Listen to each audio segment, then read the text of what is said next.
We've reached the end of a busy month filled with controversies in Portugal. March brought political instability, the announcement of new elections, uncertainty for those planning to relocate to the country, and even storms.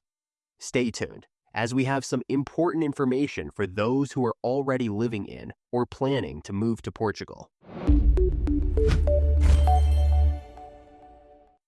Hola, and welcome to Remote Life Portugal. This video is sponsored by Safety Wing, but more on that later. Now, let's review everything that happened this month. Without a doubt, the most talked about topic in Portugal this March was the political landscape and the changes happening in the country. But what exactly happened, and how could it affect us? Let's take a look at the timeline. Back in 2024, Portugal's then Prime Minister, Luís Montenegro, was accused of a conflict of interest involving his family business, Spinum Viva. A Portuguese newspaper published reports claiming that the company had received payments from businesses with which Montenegro had previous professional ties. Some of these companies need to have their concession contracts renewed by the Portuguese government at the end of this year, which creates a conflict of interest in Montenegro's position, as it would play a decisive role in this process. In response to these accusations, on March 5, 2025, Luís Montenegro called for a vote of confidence to assess whether he still had political support in Parliament to continue governing. If you'd like to receive updates on these news as they occur, subscribe to our weekly newsletter and join our free Facebook group to talk to people from all around the world living or planning to live in Portugal. You can find the links in the description. On March 11, 2025, Parliament rejected Montenegro's confidence motion due to the allegations against him. As a result, he was forced to resign. On March 13th, Portuguese President Marcelo Rebelo announced early legislative elections scheduled for May 18th of this year. This will be the third general election in Portugal in the last 3 years, reflecting a period of political instability in the country. For now, the government remains in a caretaker role until the elections take place, while the country prepares for a new political cycle that will shape Portugal's future in the coming years. So far, the situation hasn't significantly impacted the country's economy, but there are concerns about what might happen if a new government introduces different policies. This uncertainty might affect expats and potential expats as they consider the stability and future direction of the country in their relocation plans. We also have visa updates, but before, let me tell you about something very important that you must pay attention to if you're visiting or moving to Portugal or any other country. Having health and travel insurance isn't just a good idea, it's essential. Many assume they can rely on public health care, but access and coverage can vary greatly depending on your situation. That's why we always recommend Safety Wing, a provider explicitly designed for expats, digital nomads, and frequent travelers.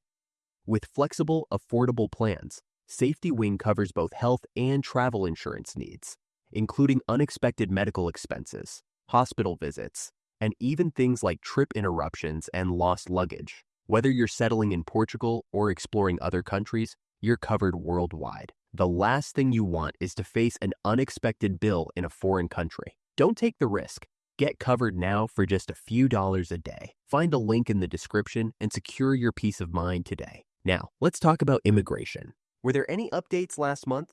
To answer that, we first need to understand that this is directly linked to the previous topic, the fall of the Portuguese government. The thing is, the current government is considered a transitional one. During this period, those in power cannot change or approve any laws or budgets.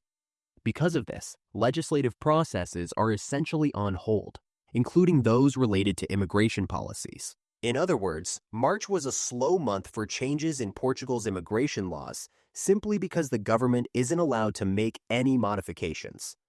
However, this situation does not affect visa approvals or residence permits, which continue to be processed as usual. That said, there were a few updates worth keeping an eye on, even though we don't yet know how effective they will be. One of these is that IMA, the Agency for Integration, Migration, and Asylum, launched a new online contact form.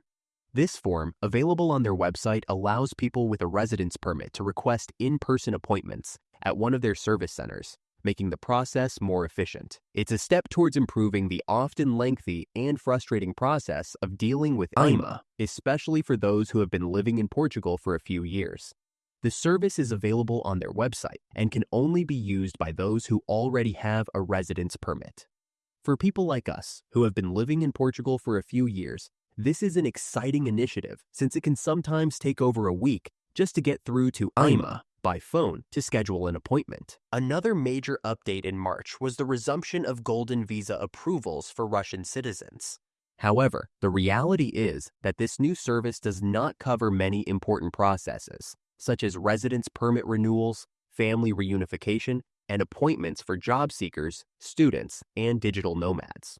Residence permit renewals, in particular, are a major concern for immigrants. So we still don't know if this new alternative will truly be useful, but we're hoping that more services will be added soon to make a real difference. Another major update in March was the resumption of golden visa approvals for Russian citizens. Russian investment in Portugal has been on the rise for some time now. According to the Bank of Portugal, in 2024, this investment surpassed 450 million euros. Golden visa applications from Russian nationals had been suspended for a while, but IMA has now confirmed that the process has resumed and will continue as normal. Something else that has increased in Portugal is the arrival of Americans. It's easy to notice when walking around the country or visiting bars and restaurants. North Americans are everywhere, even opening businesses. According to recent AIMA reports, the number of visas granted to new residents from the U.S. increased by 50% in 2024, and this trend is expected to continue. This increase in American arrivals not only reflects the appeal of Portugal to a global audience, but also contributes to the country's growing diversity and international community. If you're one of those people thinking about moving to or visiting Portugal, we can help. We're here to make your transition easier. Our team of experts, including remote workers, digital nomads, accountants, and lawyers, can guide you every step of the way. Schedule a consultation today, whether by email or video call. Find the link in the description below. March wasn't just a month of political instability in Portugal. It also brought extreme weather, with storms causing damage across the country. This weather event was named Storm Martino, hitting various parts of mainland Portugal and Madeira Island during the third week of the month. The Lisbon metropolitan area was the most affected, with around 6 people suffering injuries. For more than 2 days, strong winds of up to 120 kilometers per hour, 75 miles per hour, battered the country, along with heavy rain. The storm brought down trees and power lines, with Portugal's Civil Protection Agency reporting 8,241 incidents, half of them in the Lisbon area. Public transportation was also impacted, with train lines being temporarily shut down in some areas. In certain cities, like Lourinhã, the storm left parts of the population without shelter. Meanwhile, in Leiria and Coimbra, around 50,000 residents were left without electricity due to the damage. One of the most viral moments from the storm happened at the Cascais airfield. Shocking footage circulated worldwide, showing strong winds flipping over a small aircraft that was parked on the tarmac, giving a real sense of how severe the weather was. Throughout the storm, civil protection, firefighters, and local authorities urged residents to take all necessary precautions and avoid risky situations. This kind of situation makes us think about the importance of always having access to healthcare in case of emergencies. In Portugal, public healthcare is free only for legal residents. However, even for those of us with a visa card, hospital wait times can sometimes exceed 4 hours. So again, if you are looking for reliable health insurance that travels with you, check out our suggestion link in the description below. With spring arriving and storms like the one in March behind us, Portugal is also getting ready for summer. And in the past few weeks, we've got some good news to help you start planning. The airline Transavia has announced it will be expanding its operations with new summer routes between Portugal and France, Belgium, and the Netherlands. If you're planning to visit or move to Portugal soon, you can take advantage of low-cost airlines like Transavia to explore nearby countries quickly and affordably. The airline's latest announcement includes new routes connecting Faro and Porto to Amsterdam, Faro to Bordeaux, Marseille to Funchal, and even more daily flights between Porto, Lisbon, and Paris. This is actually one of the biggest perks of living in Portugal. In just a few hours, you can visit dozens of different countries. April is usually when airlines announce summer promotions for flights between July and September. We've already scored deals like round-trip flights to Paris for just €35. If you keep an eye out, you might find some great discounts too. And speaking of April, it's going to be a month full of anticipation in Portugal. Politically, the Portuguese will finally get to know the candidates running for Prime Minister. Parties are set to announce their chosen candidates on April 7th. The race for votes will also heat up throughout the month, with plenty of debates and growing expectations leading up to the elections in May. April is also a special month for the Portuguese, as the country will celebrate the 51st anniversary of the Carnation Revolution on April 25th. This historic event marked the end of dictatorship and the beginning of democracy in Portugal. If you've ever had the chance to witness the parades, concerts, and various cultural activities that take place across the country, you know how important this date is for the people. Throughout the month, there will be many celebrations highlighting the importance of democracy. If you get the opportunity to take part, we guarantee you won't regret immersing yourself in the country's culture. One tip we always share for learning more about Portugal's dictatorship history is to visit its museums. Two must-see spots are the Aljube Museum in Lisbon and the National Museum of Resistance and Freedom in Peniche. And of course, we can't forget that April is also the month of Easter. What does that have to do with Portugal? Well, this is the perfect place to indulge in all kinds of codfish dishes, which is the country's traditional Easter meal. But that's not all. Until April 6th, the famous International Chocolate Festival is taking place in Óbidos, a town near Lisbon. This event is world-renowned and is now in its 22nd edition.